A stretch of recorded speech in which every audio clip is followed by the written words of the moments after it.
dan juga sudah membentuk tim. Jadi kami akan serius untuk menanggapi hal ini seperti itu. Sudah ada penemuan.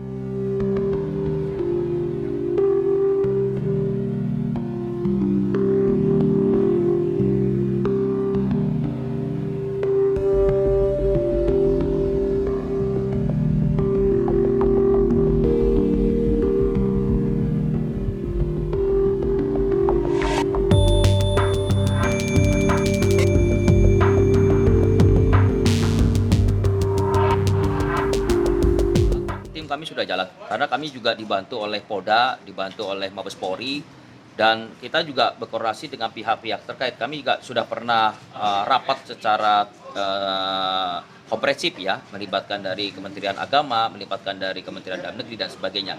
Jadi pembahasan ini bukan pembahasan baru-baru saja, kita sudah membahas ini dan juga sudah membentuk tim. Jadi kami akan serius untuk menanggapi hal ini seperti itu. Sudah ada penemuan pelanggaran hukum? Sampai saat ini nanti masih kita kaji dan kita pelajari ya terhadap peristiwa-peristiwa yang selama ini terjadi, kontroversialnya, termasuk beberapa statementnya dan sebagainya seperti itu.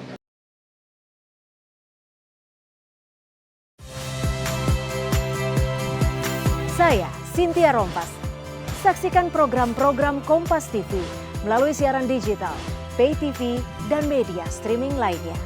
Kompas TV, independen, terpercaya.